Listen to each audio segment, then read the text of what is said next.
It was raining out, a steady cold rain, making the day gray and bland. After a hectic morning that involved getting her two kids ready for school, getting her coffee in, and reviewing some work to-dos, Noelle was feeling good, fueled by caffeine and the city's constant sense of urgency. She threw on her coat and chose a bright scarf as an extra layer against the gloom.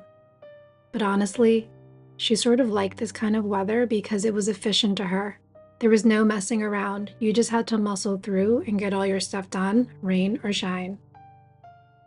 The waiting platform of the subway felt like a damp cave, and Noelle glanced up, noticing dirty droplets of water form from the ceiling.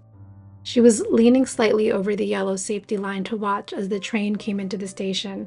The distant pinpoint of the train's headlight was growing closer and closer when suddenly something happened. It's hard to describe, but it wasn't a particular noise or something she saw at that moment.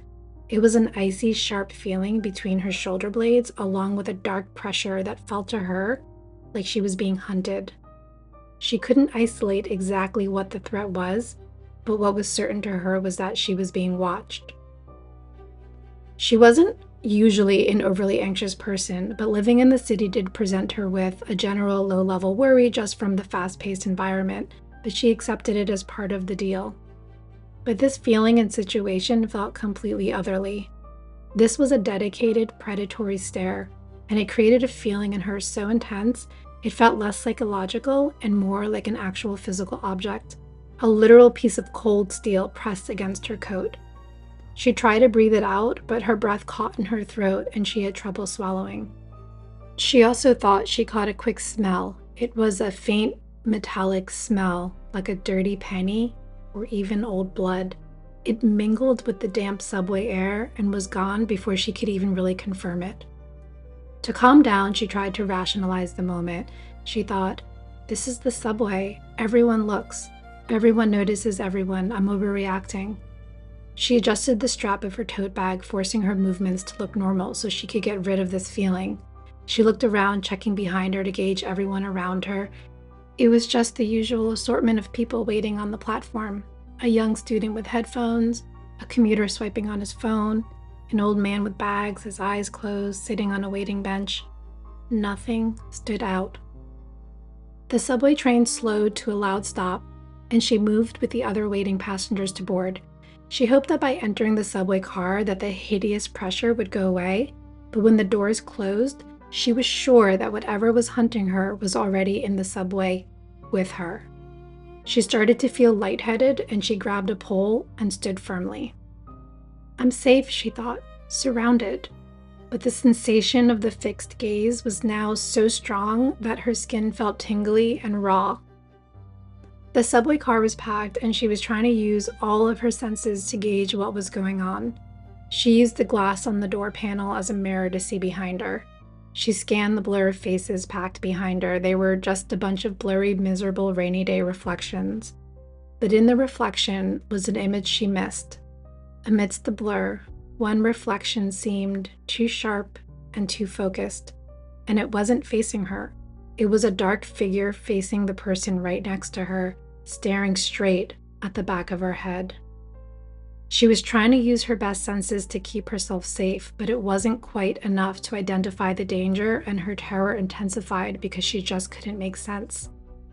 It was in this moment that Noelle thought to herself that this thing, whatever it was, knew how to disappear into the chaos of the everyday. And then as she swallowed, she felt like she was swallowing a physical manifestation of dread and fear, and it oozed down her esophagus and into her stomach. It invaded her body, settling in her gut with the sickening certainty of having eaten spoiled food. Her stomach began to cramp, a tight knot that made her slightly dizzy. But she still acknowledged to herself that what was happening to her wasn't anxiety. She knew anxiety. This felt physical and raw, like a disease was taking root. The pain felt less like something she was generating and more like something external was taking root and crushing her from the inside.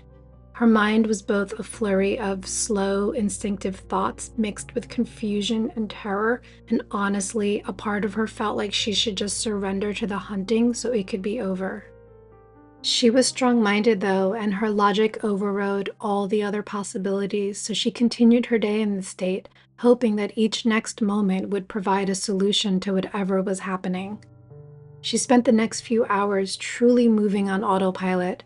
At the dry cleaner, the heavy pressure felt like it was behind her. She turned around a few times only to see nothing. But as she turned back to the counter, she missed that in the reflection of the man standing behind her, part of his rain jacket looked less like fabric and more like densely packed black feathers. Every time she slowed down, the psychic tether felt tight. The follower was close. Every chance she got, she was checking a reflection in a store window or was in an active state of exhausting her instincts and senses. The crowd was always dense, the faces hard to make out, the rain blurring the edges of reality with dark shadows that she could not quite capture in her sightline, but knew they were somewhere there. The terror intensified because she couldn't pinpoint the threat. This thing, whatever it was a creature of the edges, blending into the blurred outlines and the quick, shifting shadows of the crowd. It knew how to disappear into the noise. The vast anonymous chaos of New York, which had always been her shield and her home, now felt like a perfect, inescapable trap. The city wasn't protecting her, it was helping, whatever it was. It was around 4 when she finally got home and let herself into her apartment building. The air inside was warm and welcoming, but she hardly noticed. Her focus was on locking the door behind her, deadbolt included. Her goals for the day were complete, and she was finally home. Leaning her full weight against the door, she tried to assure herself that everything was fine, that it was all in her head. As she opened her eyes, breathing deep to regulate herself, she understood that the dread did not go away even though she was home. It was now at fever pitch. And now that she was isolated, the pressure seemed to pool all around her, surrounding her like an unseen darkness with hissing in her ears. Noel, totally freaked out. She still didn't grab her phone, and she didn't call her husband. She went straight to her bathroom mirror, desperate to see what her terror looked like, convinced that if she could name it, she could somehow fight it. She braced herself, staring into her own reflection. She was definitely pale, strained, but she saw herself normal, just looking really scared. Good, she thought, I'm just having a terrible day. Then, the reflection flickered. She looked with horror at herself, as on the high curve of her right cheekbone, a perfect circle, the size of a thumbprint appeared. It was dark and horribly wet, like a piece of decaying fruit that had active stages of rot. The edges were not sharp, they were fuzzy, spreading the way ink spreads on a wet page. It looked utterly disgusting and hurt as it felt like a hole in the fabric of her being.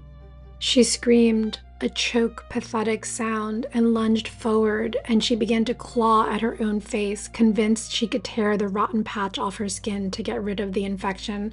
But when her fingers grabbed at where the rot was, it felt fine. She backed up, staring, and noticed a dark, wet smudge like oil or decay on her fingertips. She stumbled backward, her heart pounding against her ribs, and looked again. But the reflection was whole. The skin was perfect. The spot was now gone. She stood there trembling. She knew with a certainty that overrode all logic that the black spot had been there. It was a physical mark of the thing that had followed her, like a visible wound of the dread that had consumed her day.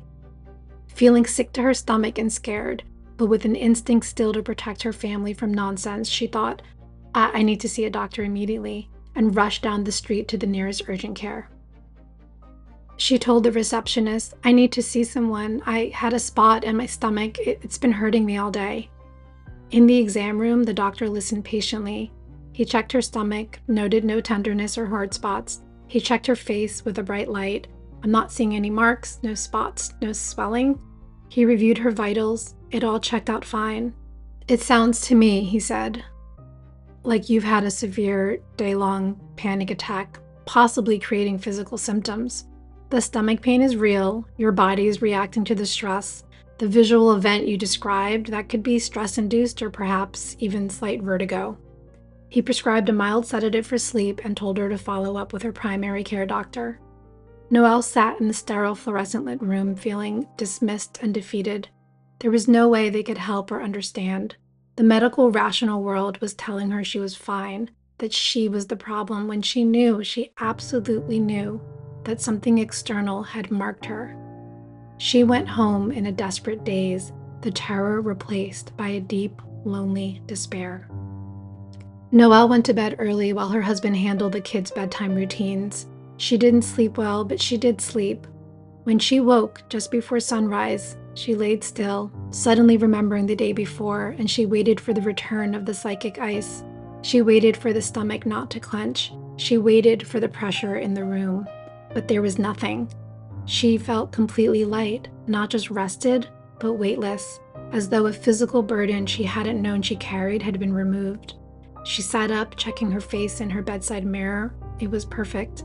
She checked the large bathroom mirror. Perfect again. She pressed her hand to her stomach. It felt calm. She made coffee, packed lunches, and moved through the morning with a strange, precarious, upbeat energy. The day was crisp and clear. The rain had washed away. The subway platform was just a subway platform. The city was just a city.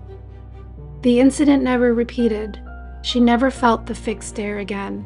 She never experienced that crushing stomach pain. Her skin remained smooth and clear.